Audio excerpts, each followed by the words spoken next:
شروع اللہ کا نام لے کر جو بڑا مہربان نہایت رحم والا ہے۔ نون، قلم کی اور جو کچھ لکھنے والے لکھتے ہیں اس کی قسم کہ اے پیغمبر صلی اللہ علیہ وآلہ وسلم، تم اپنے پروردگار کے فضل سے دیوانے نہیں ہو، اور بے شک تمہارے لیے بے انتہا اجر ہے، اور یقیناً تم اخلاق کے اعلی مرتبے پر ہو۔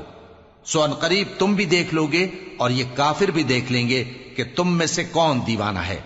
تحقیق تمہارا پروردگار اس کو بھی خوب جانتا ہے جو اس کے رستے سے بھٹک گیا، اور ان کو بھی خوب جانتا ہے جو سیدھے رستے پر چل رہے ہیں۔ تو تم جھٹلانے والوں کا کہا نہ ماننا۔ یہ لوگ چاہتے ہیں کہ تم نرمی اختیار کرو تو یہ بھی نرم ہو جائیں، اور کسی ایسے شخص کے کہے میں نہ آ جانا جو بہت قسمیں کھانے والا ہے، ذلیل ہے، شرارت سے اشارے کرنے والا، لگائی بجھائی کرنے والا، مال دینے میں بڑا بخیل، حد سے بڑھا ہوا بدکار، سخت خو اور اس کے علاوہ بدذات ہے، اس سبب سے کہ مال اور بیٹے رکھتا ہے۔ جب اس کو ہماری آیتیں پڑھ کر سنائی جاتی ہیں تو کہتا ہے کہ یہ اگلے لوگوں کے افسانے ہیں، ہم ان قریب اس کی اونچی ناک پر داغ لگائیں گے۔ ہم نے ان لوگوں کی اسی طرح آزمائش کی ہے جس طرح باغ والوں کی آزمائش کی تھی، جب انہوں نے قسمیں کھا کھا کر کہا کہ صبح ہوتے ہوتے ہم اس کا میوہ توڑ لیں گے، اور انشاءاللہ نہ کہا۔ سو وہ ابھی سو ہی رہے تھے کہ تمہارے پروردگار کی طرف سے راتوں رات اس پر ایک آفت پھر گئی، تو وہ ایسا ہو گیا جیسے کٹی ہوئی کھیتی۔ پھر جب صبح ہوئی تو وہ لوگ ایک دوسرے کو پکارنے لگے کہ اگر تم کو کاٹنا ہے تو اپنی کھیتی پر سویرے ہی جا پہنچو۔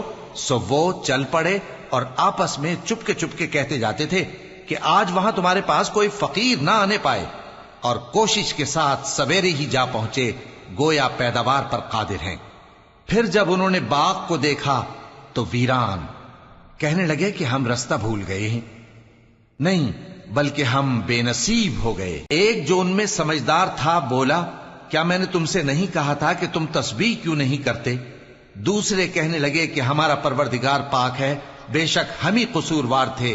پھر لگے ایک دوسرے کی طرف رخ کر کے ملامت کرنے، کہنے لگے ہائے شامت، ہم ہی حد سے بڑھ گئے تھے، امید ہے کہ ہمارا پروردگار اس کے بدلے میں ہمیں اس سے بہتر باغ عنایت کرے، ہم اپنے پروردگار کی طرف رجوع کرتے ہیں۔ دیکھو عذاب یوں ہوتا ہے، اور آخرت کا عذاب سب سے بڑھ کر ہوگا، کاش یہ لوگ جانتے ہوتے۔ پرہیزگاروں کے لیے ان کے پروردگار کے ہاں نعمت کے باغ ہیں۔ کیا ہم فرما برداروں کو نافرمانوں کی طرح نعمتوں سے محروم کر دیں گے؟ تمہیں کیا ہو گیا ہے؟ کیسی تجویزیں کرتے ہو؟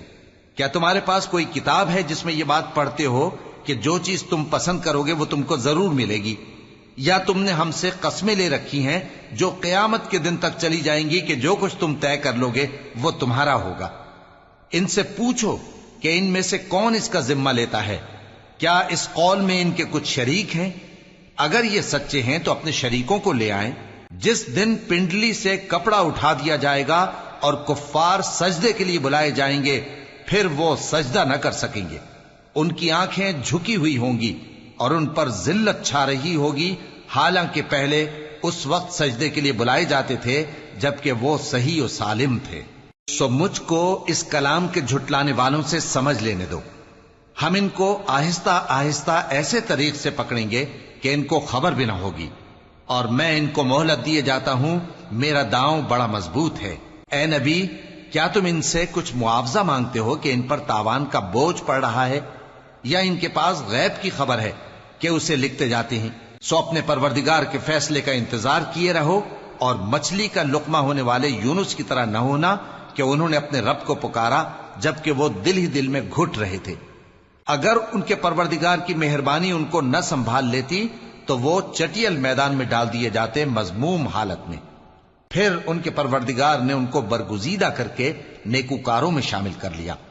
اور کافر جب یہ نصیحت کی کتاب سنتے ہیں تو یوں لگتے ہیں کہ تم کو اپنی نگاہوں سے پھسلا دیں گے، اور کہتے ہیں کہ یہ تو دیوانہ ہے۔ اور لوگوں، یہ قرآن تمام جہانوں کے لیے نصیحت ہے۔